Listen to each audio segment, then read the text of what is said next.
আজ বানাবো পালং পরোটা। পালং পরোটা বানানোর জন্য পালং শাকগুলোকে ধুয়ে নিয়েছি। ধুয়ে এবারে জল গরম করে নিয়েছি। এর মধ্যে এই শাকগুলো দিয়ে একটু ভাপিয়ে নেব।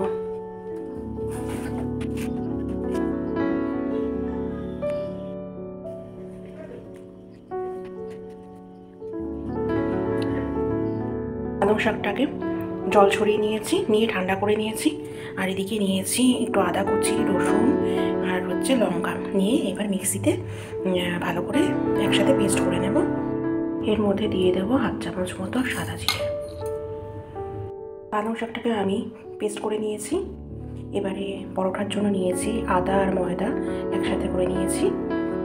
এর মধ্যে দিয়ে দেব 1/2 চামচ মতো নুন, ময়ামের জন্য দেব চিনি আর দেবো একটু সাদা তেল। দিয়ে এটাকে আমি ভালো করে মেখে নেব।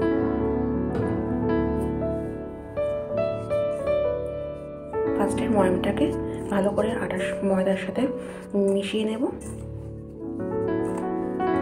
তারপর ওই পালং শাকের পেস্টটা এর মধ্যে দিয়ে একসাথে করে মেখে নেব।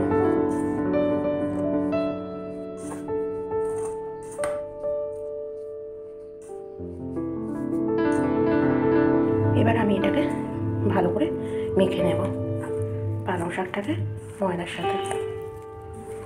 একটু জলের দরকার হলে একটু জল দিয়ে ভালো করে ডো তৈরি করে নেব। আমার ডোটা বানানো হয়ে গেছে। এবার আমি এটা রেখে দেবো 15 মিনিটের জন্য ঢাকা দিয়ে। 10 মিনিট হয়ে গেছে। এবার আমি এটা থেকে গোল গোল করে ডো বানিয়ে নেব। ডোগুলো বেশ সফট হয়েছে।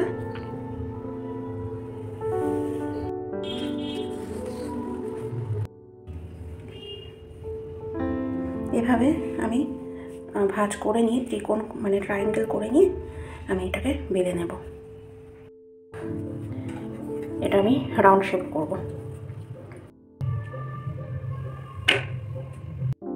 এটা স্কোয়ার করব। ফার্স্টে এরকম একটা রাউন্ড করে নিয়েছি। তারপরে এরকমভাবে চারদিকটা মুড়ে দেব। তারপর আমি আবার এটাকে বেলে দেব। তাহলেই হয়ে যাবে স্কোয়ার শেপ। হয়ে গেল স্কোয়ার শেপ। ফার্স্টে আমি একটা চাটুতে তেল গরম করে নিয়েছি। এবার গরম হয়ে গেলে আমি একে একে পরোটাগুলো চাটুতে দিয়ে ভেজে নেব। এভাবে এক পিঠ হয়ে গেলে আমি উল্টে দিয়ে আর এক পিঠ ভেজে নেব। গ্যাসটাকে লো ফ্লেমে রেখে দেব। পরোটার কালারটা কত সুন্দর হয়েছে, পুরো ডিপ পিঙ্ক কালারের হয়েছে। এটা খুবই ইজি। আমি যেভাবে করলাম এভাবে একবার করে দেখো, খুবই ইজি।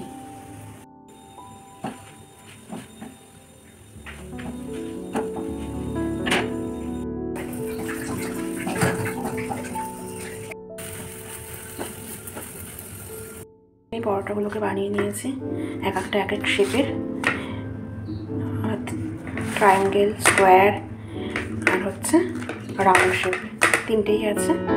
এটা আচার দিয়ে, টক দই দিয়ে বা একটু টমেটো সস দিয়ে খাওয়া যাবে। একবার করে দেখো, ভালো লাগবে। খুবই ইজি প্রসেস।